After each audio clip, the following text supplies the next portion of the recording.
Jae-hoon dan Yoon-hee kembali ke rumah Gemsun setelah beberapa hari berpura-pura keliling Korea Selatan. Mereka membawakan oleh-oleh sebuah foto kaligrafi. Gemsun sangatlah bahagia, mereka mengabadikan kebahagiaan itu dengan foto bersama. Setelah itu, mereka memasak makanan dari Korea Utara yang akan disajikan untuk Gemsun.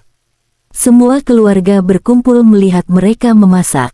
Tiba-tiba saja, Sejun datang dan menyapa mereka menggunakan bahasa Tiongkok. Keadaan tidak terduga bagi Jae-hoon, untungnya Yoon-hee mampu menjawab dengan bahasa Tiongkok. Makanan pun siap dihidangkan. Terkesan dengan makanannya, Seng Gyu mengakui jika itu sangatlah lezat. Bahkan Gemsun menangis mengingat cita rasa yang dirindukan. Di saat makan, Gemsun menceletuk tentang pekerjaan Jae-hoon. Dia menginginkan Jae-hoon bekerja di hotel. Awalnya, Jae-hoon menolak, namun ketika Gemsun membicarakan tentang kematian, barulah Jae-hoon setuju. Keputusan Gemsun itu berasal dari Suyeon. Suyeon berjanji akan membimbing Jae-hoon dengan baik. Jadi, dia akan bekerja di bagian perencanaan, bagian yang berada di bawah kendali Suyeon. Namun, saat pengenalan pertama Jae-hoon bekerja, datanglah Kim Seung-do, direktur pelaksana senior sekaligus tangan kanan Sejun, yang menentang keputusan Suyeon. Menurutnya, Jae-hoon belum pantas untuk langsung berada di posisi perencanaan ini. Jae-hoon harus merasakan posisi yang bawah terlebih dahulu. Perdebatan antara Kim Seung-do dan Suyeon pun berlanjut, kemudian tanpa diduga, Jae-hoon angkat bicara menyetujui perkataan Seung-do. Jae-hoon menanyakan posisi yang akan diberikan untuknya. Ternyata posisi itu adalah seorang portir. Portir adalah seorang pembawa koper untuk tamu. Jae-hoon jadi teringat perkataan Yoon-hee, bahwa dia harus mengambil posisi pekerjaan yang kasar sehingga dia dapat menghindari pertemuan-pertemuan penting. Tanpa basa-basi, Jae-hoon menyetujui posisi yang diberikan untuknya. Suyeon sedikit geram dengan keadaan yang tidak terduga itu. Di hari pertama bekerja, dia memperkenalkan diri ke sesama portir. Kemudian melanjutkan pekerjaan sesuai tugas. Sialnya, dia bertemu dengan Bae Dong-jae. Ini kali kedua mereka bertemu. Pertemuan pertama ketika Suyeon mengajak Jae-hoon ke Hotel Nakwon. Pertemuan itu tidaklah lancar, karena Dong-jae tidak sopan kepada Jae-hoon. Kali ini, mereka bertemu lagi, dan Jae-hoon tidak bisa menolak panggilan Dong-jae. Dong-jae menyuruhnya membawa koper dan beberapa kantong belanja masuk ke dalam kamar. Sesampai di kamar, Dong-jae dengan gaya angkuhnya memberi barang yang seharga 4 juta won. Dia ingin mengambil hati Jae-hoon dengan memberikan sogokan. Jae-hoon menolak pemberian itu, namun Dong-jae malah menaikkan harga sogokan menjadi 400 juta won. Sebenarnya, Dong-jae ingin menjadi pahlawan kesiangan bagi Suyeon, sehingga dia bisa menikahi Suyeon. Dia membeli saham dan menyewa kamar VVIP agar Suyeon datang kepadanya, namun tak diduga ada Jae-hoon datang. Jika Gemsun memberikan saham kepada Jae-hoon, jadinya Suyeon tidak membutuhkan Dong-jae lagi. Itu membuat Dong-jae sedikit kesal, sehingga ia menyogok Jae-hoon agar berpihak kepadanya. Namun tanpa diduga, Jae-hoon kesal dengan perbuatan Dong-jae yang berakhir dengan omongan jahat. Saat Jae-hoon akan kembali bekerja lagi, dia dicegat oleh Kim Seung-do. Seung-do menilai Jae-hoon melalaikan tugas sehingga dia mengganti tugas Jae-hoon menjadi bagian laundry. Seperti biasa, Suyeon dan Jae-hoon pulang kerja bersama. Di perjalanan mereka mengobrol hingga tanpa sadar, Suyeon akan menabrak mobil dari arah lain. Untungnya Jae-hoon membanting setir ke arah kanan, sehingga mereka selamat. 괜찮아요? Jae-hoon memulai pekerjaan barunya sebagai seorang laundry. Tanpa diduga, dia bertemu dengan Moon Ji-seung, rekan kerja teater, dan Cho Dong-go, produser teater. Jae-hoon nampak frustasi, namun, sepertinya memang waktu tak berpihak padanya. Saat sedang mengobrol, tiba-tiba saja Suyeon datang mengajaknya untuk makan malam. Jae-hoon kembali bersandiwara, dia menolak ajakan Su Yeon karena akan makan malam dengan kedua rekannya. Sedangkan kedua rekannya bingung dengan Jae-hun yang tiba-tiba berbicara dengan logat Korea Utara. Sepulang kerja, Jae-hun menceritakan sandiwara penyamaran yang ia lakukan bersama Yoon-hee. Kedua rekannya pun paham dan akan turut membantu mereka. Sesampai di rumah, Jae-hun menceritakan bahwa ia bertemu dengan Jisung dan Donggo. Yoon-hee sangat ingin bertemu mereka, sehingga keesokan harinya, ia meminta izin Sang-chul untuk ikut ke hotel dengan alasan bosan di rumah. Di hotel, mereka berempat bertemu layaknya reuni teater. Ketika lagi asyik-asyik mengobrol, sekretaris Dong Jae muncul dan menyuruh Jae-hun untuk ikut dengannya. Jae-hun mengikuti ke arah kamar Dong Jae yang ternyata sudah ada Su Yeon. Dong Jae mengajak makan malam bersama. Awalnya Jae-hun tidak setuju, namun entah apa yang dipikirkannya, dia berubah pikiran dan mumpung Yoon-hee juga sedang berada di hotel.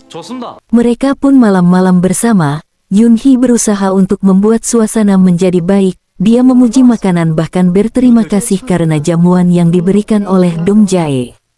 Namun, tetap saja makan malam itu tidaklah berhasil. Suasana makan malam dari awal hingga akhir selalu tegang, karena Jae-hun selalu menyudutkan Dong Jae. Jae-hun seperti ada rasa cemburu jika Dong Jae dekat dengan Su Yeon, dan dia pun tidak menyadari mengapa ia melakukan hal itu saat makan malam. Hal itu membuat Yoon-hee cemburu, seperti yang kita lihat, Yoon-hee menyukai Jae-hun. Dia mengambil peran ini agar bisa dekat dengan Jae-hun, bahkan agar Jae-hun jatuh kepadanya.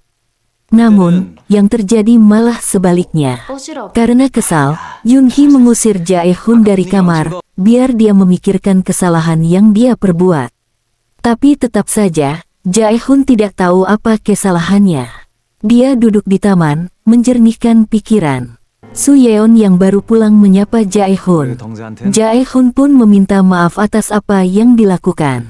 Gemsun menyadari waktunya tidak lama lagi. Dia membuat pesta perpisahan untuk orang terdekat. Pesta ini akan menjadi pesta terakhir bagi Gemsun. Dia membuat undangan yang akan dibagikan ke semua cucunya termasuk Jae-hun dan Yoon-hee. Undangan itu tidaklah banyak, masing-masing mereka hanya mendapatkan 10 undangan. Yang artinya, mereka hanya boleh mengundang orang yang penting di hidup mereka. 꼽는다고 하잖아. 내 손가락으로겠니? 안 그래? Pesta perpisahan pun tiba, semua cucu Gemsun nampak sibuk menyapa seluruh tamu. Terlihat Jae-hun dan Yoon-hee datang berdampingan. Sebelum datang ke pesta, ada rasa takut jika ada orang yang mengenali mereka. Ketakutan mereka benar-benar terjadi. Belum lama menyapa Su Yeon, mereka sudah cemas dengan keberadaan Song Hyo Jin dan Yang Hye Jin, ibu Yoon-hee sekaligus pengacara Hotel Nakwon. Karena bingung harus bagaimana, mereka memasuki gedung menemui Sang-chul. Semua orang berjalan memasuki gedung, yang artinya acara akan segera dimulai. Sudah tidak ada jalan untuk mereka keluar. Terlintas ide, Jae-hun pun berpura-pura kejang sehingga dengan sigap Sang-chul membopongnya kemudian diikuti Yoon-hee dari belakang. Akhirnya mereka lolos dari pesta itu dan sekarang berada di klinik hotel. Di sisi lain, ketika Gemsun mendapatkan berita dari Sang-chul, dia langsung menyuruh Ahn Nae-sang, dokter pribadi Gemsun, untuk melihat kondisi Jae-hun. Selesai diperiksa, Nae-sang tahu jika Jae-hun hanyalah pura-pura pingsan. Kemudian Sang-chul menceritakan sandiwara yang dibuatnya, karena Nae-sang juga berpikir demi kesehatan Gemsun, dia memutuskan untuk mengikuti alur yang dibuat oleh Sang-chul. Acara pun dimulai. Gemsun mengatakan pesta yang dibuatnya kali ini, bertujuan agar semua orang dapat mengantar kepergiannya. Alih-alih menggelar upacara pemakaman, dia menyiapkan pesta perpisahan yang mewah. Setelah berargumen, Gemsun menyapa tamu satu persatu. Yang bikin heran adalah Sejun malah mengundang orang dari Bilton Hotel Group dan pengacara yang mengurus jual beli hotel.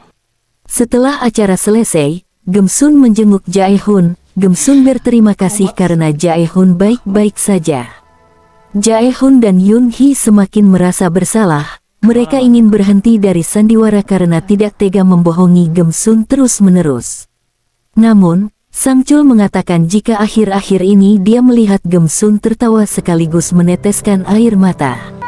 Karena perkataan Sang Chul, Jae-hoon dan Yoon Hee semakin semangat bikin Gemsun bahagia.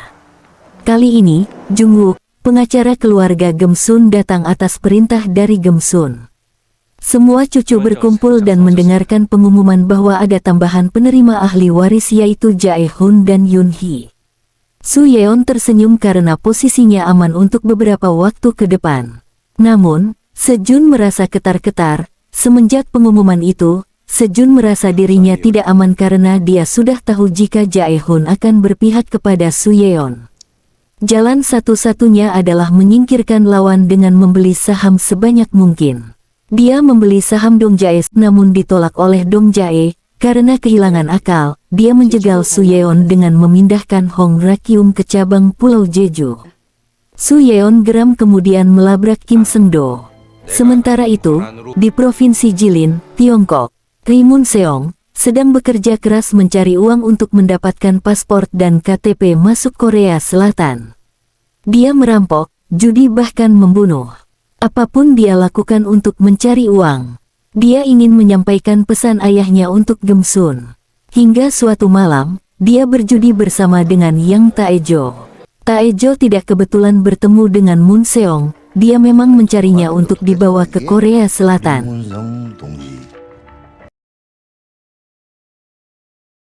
Soo Yeon selaku bagian perencanaan hotel, sedang memikirkan promosi baru untuk Hotel Nakwon. Dia menemukan ide saat melihat bingkai foto kaligrafi Jae-hoon berada di meja Gemsun. Jae-hoon berpindah tugas menjadi penulis kaligrafi untuk acara promosi Hotel Nakwon. Jae-hoon menikmati tugasnya kali ini, namun tiba-tiba Song Hyo-jin datang menyapa Jae-hoon. Dia baru mengetahui ternyata Song Hyo-jin adalah teman Soo Yeon. Pantas saja saat itu Hyo-jin berada di pesta. Jae-hoon gugup, takut ketahuan. Dia membawa Hyo-jin ke kafe. Setelah mengobrol, Jae-hoon kembali bekerja. Dia melihat Soo Yeon berada di meja kerjanya. Sementara itu, di Provinsi Jilin, Tiongkok, Ri Mun-seong mendengarkan alasan mengapa Yang Taejo menemuinya. Saat mengetahui Yang Taejo berasal dari Korea Selatan, ia menunjukkan sebuah foto Gemsun bersama Sang Chul dan mengaku bahwa dialah cucu dari Gemsun. Yang Taejo terkejut, dia tak pernah tahu hal itu, setelah dia mengingat ketika Sang Chul memintanya untuk membuat paspor palsu, baru dia sadar alur cerita yang Sang Chul buat. Taejo akan membawa Mun-seong ke Korea Selatan. Dia membayar sejumlah uang kepada Hong Ki-jon, bos preman agar dia mendapatkan paspor Ri Mun-seong. Namun, hal itu tidaklah mudah. Ki-jon beserta anak buahnya menyerang Taejon dan Ri Mun-seong. Dengan sigap Mun-seong melawan yang berakhir dia menang.